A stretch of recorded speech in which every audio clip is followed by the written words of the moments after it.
Ladies and gentlemen, boys and girls, welcome to my recap of Season 1, Episode 5 of She's Gotta Have It. Nola's at home working on a new canvas, and she says she was very hurt that Opal cut her off. Honestly, she was out of Nola's league. Nola says that she's recovered, she's smoked, she's thrown herself into her painting, and she's ended her man cleanse. Opal rejects her advance, and now she's like, oh, well, I'll go back to the men. And I'm like, do you really want the men, or do you just not want to be alone? Because there's a difference. Nola has thrown herself back into her work. There's the art that she's working on for the upcoming show. And then there's also the art class that she teaches at the middle school. She asked the kids to depict their lives using popular album covers. Most of what the kids draw is pretty sexually charged. No more so than Reggie, who draws inspiration from Lil' Kim's hardcore album cover. The one where she's like squatted and spread eagle. And Reggie paints herself as Kim. So obviously there's, why does a 12-year-old girl feel like she embodies Lil' Kim's hardcore? Like, that's a whole lot of discussion that I think needs to involve a therapist. But also, how does a 12-year-old know about hardcore? Hardcore came out in, what, like 96? Like, wouldn't a kid go for Nicki Minaj or Remy or Cardi? But Nola sees Reggie's art and she's like, oh, okay. Like, she appreciates the artistic value of it. And Rockaletta Moss sees it and was like, oh, like, she's deeply concerned. After class, she pulls Nola aside and says, I'd like to talk to you a little further, because she wants to discuss the content of what Reggie's produced. Nola ain't paying one word of attention to Rockaletta Moss. All she knows is somebody's calling about having the brown sex, and she is out. She ain't had no peen in a minute. Opal did what she could do. Ain't nothing like the real thing, baby.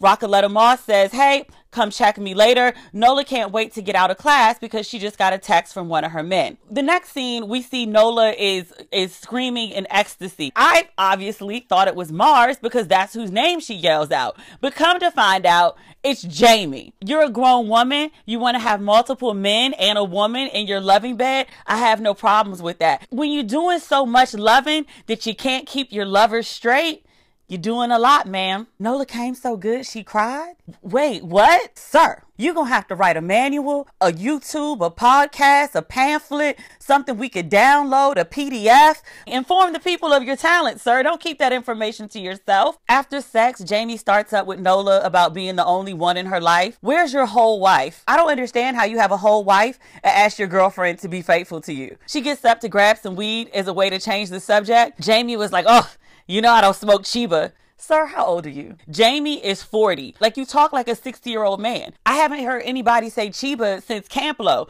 and they were on some retro 60s, 70s-ish. You might as well just call it reefer. We get a little bit of Jamie's backstory. He starts talking about how he grew up in the projects. It was a hardcore life. People were always getting shot. He had to fight a lot. Jamie says he feels like a walking time bomb of undetonated memories. What the does that mean? And then he starts talking about Virgil. And I'm like, no, sir, I need you to go back to your undetonated memories. Like, what exactly are you talking about? Are you going to flip out and go postal? Jamie starts talking about his son. He's talking about this kid like he's absolutely perfect. Meanwhile, Virgil's crazy ass is making YouTube videos at school while he's in whiteface. Sir went full-blown minstrel show. Young sir, you doing the most. I'm not going to take your phone. I'm just going to take the battery. You can't charge it. You have to limit yourself, sparse it out. 2% here, 2% there. See how long that lasts. Virgil lost his damn mind. His mama's at work watching a video. She's mortified. She calls Jamie, and his phone is blowing up as he's talking to Nola. And Nola's like, hey, you think you might want to answer your phone? And Jamie's like, oh, it's just the partners at my job. Since he's not answering, Cheryl texts him, flipping out, and she's like, we got a problem. Virgil's lost his goddamn mind. Dear Jamie meets up with his wife, Cheryl, on the Brooklyn waterfront. I completely understand why these people aren't together while they're living this married but separate life. Cheryl is bougie as she thinks her husband is a hood rat. She's concerned about her son. She keeps saying, my Virgil, my Virgil. Cheryl says that Virgil's video is a cry for help, which that's probably accurate because that little boy going through something. Like, your little black ass is going to put on white face and sprawl across your chest surrounded by a bunch of white boys. Like, You need a Black History lesson 101. You need to be sat down and forced to watch Eyes on the Prize, memorize the Lift Every Voice and Sing. You need to go visit a plantation. Like, little boy, you need some history. Y'all not doing right by this kid. Y'all not giving him his history right, because no Black child with any basic Black history would go and do that.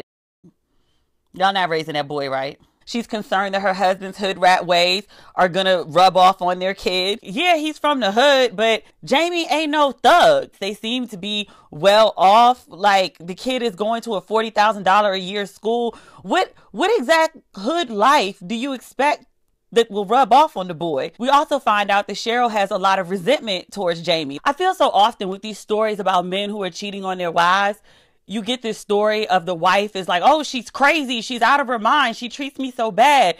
But we find out that there's a reason Cheryl acts a fool with Jamie. There's a reason she comes in the house and barely acknowledges him and goes upstairs. Because he been fucking other women, plural. So Nola ain't the first. She was like, I'm trying to figure out a way to stay together but also be separated. Man, you trying to do two things that ain't the same thing. Choose one. Either leave, stay, figure it out. Because what y'all doing? Your child is acting out. You acting out. Jamie's acting out. At the end of the scene, Cheryl gets a whiff of something and she was like, what is that? Is that your cologne? I don't like it. Was Cheryl smelling Nola's? Sir, you gotta take a shower. You gotta at least use some mouthwash. That's not okay. You gotta get some Scope, some Colgate, some gum. You can't just be walking out into public places with pussy breath. And especially not when you're going to meet up with your wife. That's just disrespectful. Shemeka, girl. Shemeka has been talking about getting her ass done the whole series. She shows up to some seedy motel. The woman who's going to do her ass, Lady May. You letting a woman with a deformed ass work on your ass. That don't make no sense. Clearly, they don't have a proper sense of proportion and shaping and matching the thighs to the ass. Because if you're going to have an ass, you got to get the thighs to match. You got to have the wide thighs for the wide ass. What else doesn't make sense? She gives her some drugs and was like, oh, it's for the pain. And he gives her alcohol to chase it with. This is 101. Like, you don't take drugs with liquor. I would love to see the asses that this woman has worked on. I assure you those asses don't look good because Shemeka's ass ain't look good. Shemeka asked the lady if it's going to hurt. She was like, oh, it's not going to hurt. And then shoves a gigantic needle into Shemeka's ass. That was a hard scene to watch. That was just... A lot of people have been very judgmental about women who get their bodies done. Why? We envy women who have good bodies. Men flock to them. I get it. Beauty is power. Shemeka wants power. Who doesn't? Women do a lot of crazy in the pursuit of beauty. I don't know that getting a big ass is really all that exceptional. People act like, oh my God, she's getting all sorts of whatever, pumped into her body. It's so dangerous. Well, the lie you put on your hair to get it straight, your perm, that was dangerous too. Jamie and Cheryl go to the school to meet with the dean to talk about their child's crazy ass minstrel show video. The dean is like, really? I don't see the problem. Jamie has to break it down for him. He was like, okay, so if we take out the N-word and we insert an epithet used for other races, so some of the words that they use for Jewish people or some of the words they use for homosexual people, then do you see what the issue is? And the dean is still kind of like, I don't really know. And Cheryl finally just has to run down her degrees. And she's like, look, I went to law school with this lady who works for the New York Times. I'm sure she'd be really interested in hearing about this story. Do you think I should share it with her? And then the dean is like, oh, I'm so sorry. Black Lives Matter. And my daddy marched with King. White people love to just break out Black Lives Matter. It's the new version of, I have black friends. Maybe you do, but your ass is still racist if you're supporting racist. Nola had dick on the brain and totally missed that she was supposed to meet with Rockaletta Moss the following day. Rockaletta Moss is... There's a particular kind of black woman that Rockaletta Moss represents. She has her ish together. She wants you to know that she has her ish together. She takes no... She's about her business. She's about doing things decently and in order. She's very community oriented. She's the type of black woman that walks around quoting Shirley Chisholm. Service is the rent you pay for room on this earth. I like her. I like her a lot. Rockaletta Moss gives Nola a little background about herself. She was the product of a single mother who was addicted to crack. Her mother used to pimp her. She ended up in the foster care system. She was adopted by a good family. She went to college. She got her master's in Brooklyn, and she's dedicated herself to helping her community. Rocoletta Moss says that she refers to herself in the third person as a coping mechanism. This woman experienced what Nola later calls her own personal Holocaust, and she had to separate who she was from the person that was experiencing this trauma in order to function. I love that character. The sexual abuse, the sexual trauma that is faced by Black women, we're just now starting to talk about it. Like, people got all sorts of crazy ass stories that need to be discussed and, more importantly, healed. She shares all of that because she wants Nola to dig a little deeper with the students. She was like, these kids got a lot of trauma. Now, personally, I think that's an assignment that should have gone to the school psychologist, not the school art teacher who's a little flaky. Nola says she'll take it under advisement. Later, she meets with Reggie. You caught how Nola and Reggie had the same hairstyle? Is that a commentary on Reggie being too grown or Nola being really immature? Nola tries to approach using the B word and the H word with Reggie, and she was like, let me stop you right there. And she gives Nola a rundown about Nicki Minaj and Amber Rose, and she knows that they're just doing it as an image. That's not who they are. She knows that that's power, that some women are about that life, but that's not who she is. Okay, so if that's not who you are, why are you depicting yourself as a spread eagle little Kim, little girl? More importantly, is this child being sexually abused or no? Is she okay? Do we need to have CPS called? We didn't get an answer to that. I'm confused and concerned. Jamie's sitting on the steps talking to his son about the N-word. He says what all parents say, like, you know, don't use the word. It has all this power.